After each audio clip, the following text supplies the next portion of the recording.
Assalamualaikum warahmatullahi wabarakatuh. Selamat berjumpa dengan saya Bunda Tita dalam Keluar Parenting. Kali ini kita akan membahas tentang mendidik anak dengan kematangan emosi. Kita lihat yuk materi kita pada hari ini.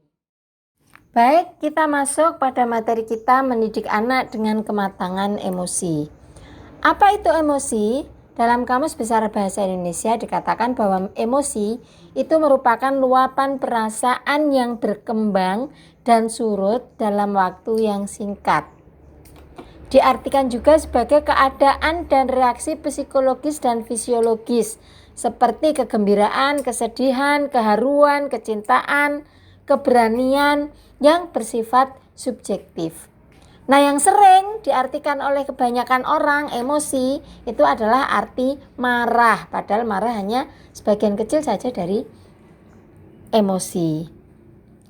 Lantas di dalam tubuh kita, di dalam struktur otak, di manakah sebenarnya emosi itu berada? Nah, kalau kita lihat dalam gambar itu, struktur otak secara garis besar ada yang disebut dengan cortical region yang merupakan kulit otak di luar. Kemudian ada yang bagian dalam yang warnanya coklat itu namanya subcortical region. Dalam cortical itu merupakan pusat berpikir dan berbahasa. Jadi pabriknya bahasa itu ada di situ. Di bagian ini ada area yang bernama prefrontal cortex yang memiliki kekhususan kemampuan merencanakan, memilih, memutuskan, dan menilai sesuatu. Apabila PFC seseorang itu rusak, maka dia tidak bisa berpikir jernih. Hanya hawa nafsunya saja seperti binatang. Nah, dalam subkortikal yang warna coklat itu terdapat sistem limbik, cerebellum, dan batang otak. Sistem limbik itu merupakan pengatur emosi manusia, baik yang konstruktif maupun destruktif. Dalam kulawab kita hari ini, fokusnya ada pada sistem limbik ini.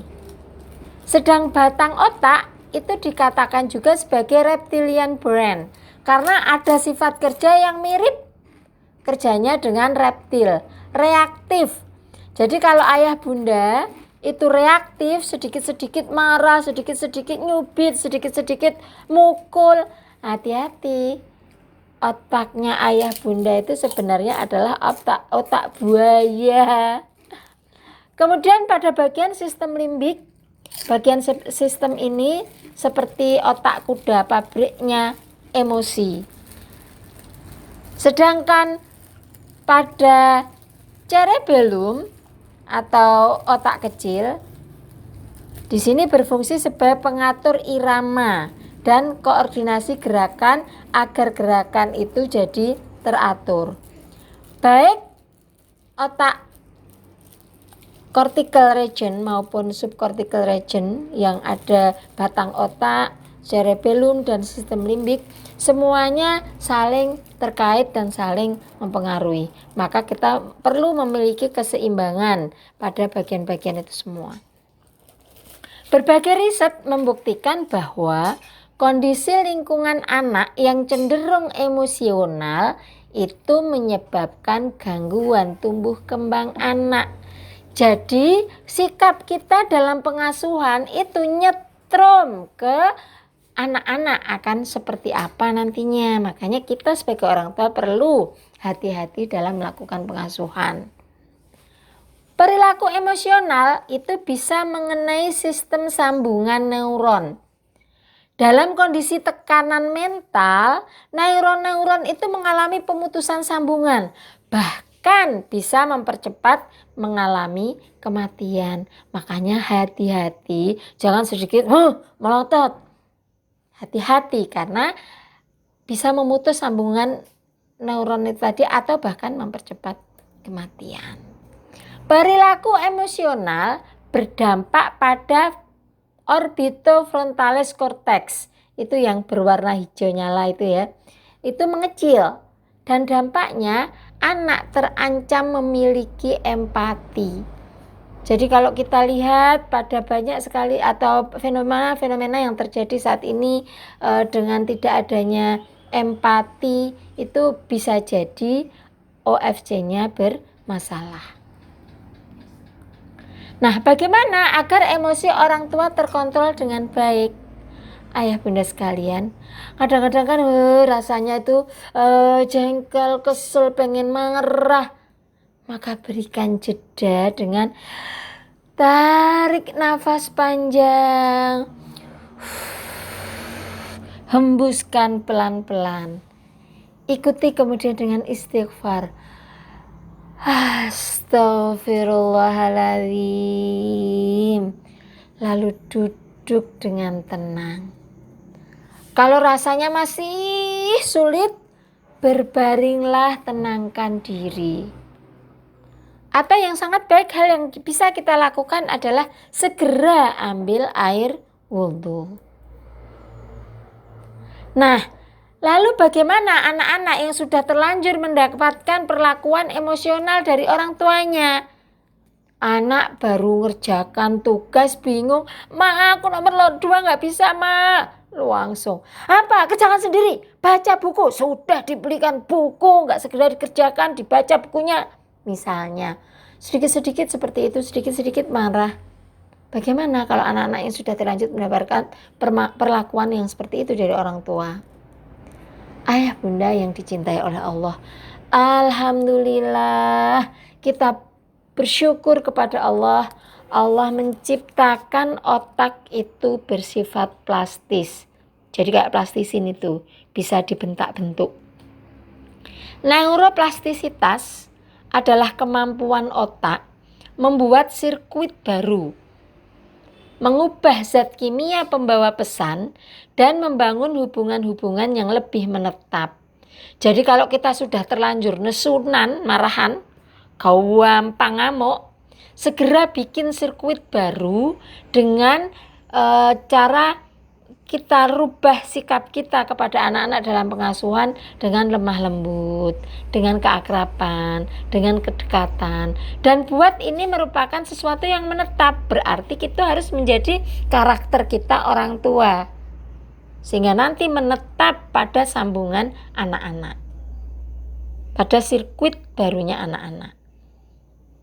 Ayah bunda yang disayangi Allah, mengasuh dan mendidik anak itu adalah kegiatan neuroplastisitas yang menjadi dasar pembentukan karakter. Jadi nanti segera kita rubah pengasuhan-pengasuhan kita yang kurang tepat. Neuroplastisitas itu dibangun dengan cara bagaimana? Pertama adalah kecukupan nutrisi otak. Wah, bisa satu materi sendiri ini tentang nutrisi otak. Kita orang tua seringlah dengar dan mungkin juga banyak tahu bahwa seperti ikan tuna, sarden, salmon dan sebagainya itu kan kandungan omega 3 bagus. Itu bagus untuk perkembangan syaraf misalnya. Bagus juga untuk penglihatan pada bayi. Susu kedelai itu kan mengandung protein. Nah, itu akan diurai menjadi asam amino yang merupakan bahan dasar neurotransmitter, senyawa kimia otak berfungsi optimal. Pisang itu misalnya juga bagus untuk ketahanan otak dan tubuh. Kayak saya nih untung hidup di desit, jadi banyak pisang di rumah. Kemudian kedua, berikan lingkungan yang variatif. Jadi jangan anak-anak itu dibiarkan delok TV tok.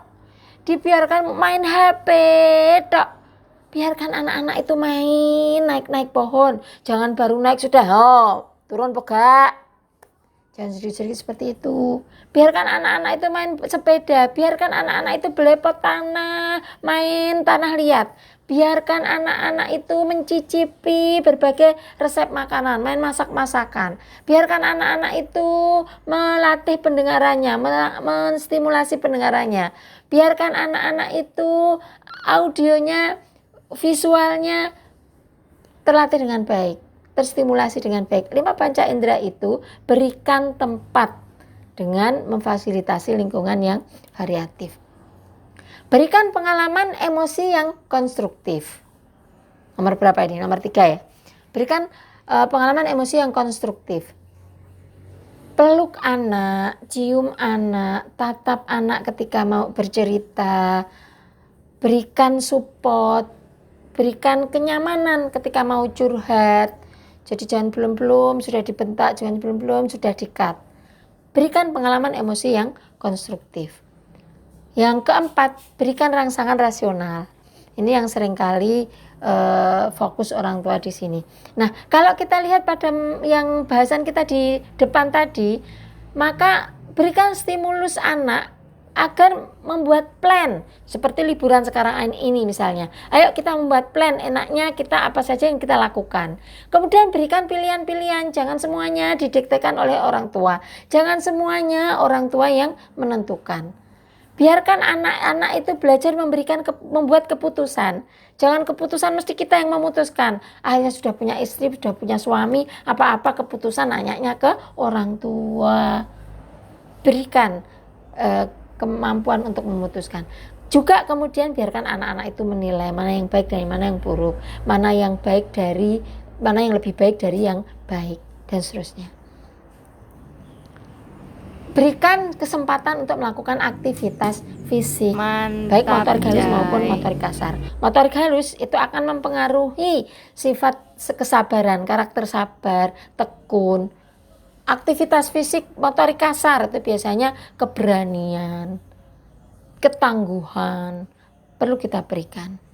Nah, ayah bunda semuanya, demikian tentang bagaimana kita berupaya menjadikan diri kita memiliki kematangan emosi sehingga di dalam mendidik putra-putri kita juga kita lakukan dengan kematangan emosi.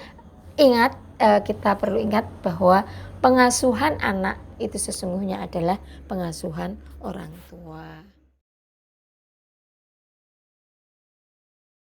Sekian materi kita hari ini. Mudah-mudahan bisa dipahami, bisa dimengerti. Bunda Titak mohon maaf, hanya bisa sebentar, tidak bisa memberikan panjang lebar penjelasan karena memang waktunya dibatasi dan media tidak memungkinkan. Assalamualaikum warahmatullahi wabarakatuh.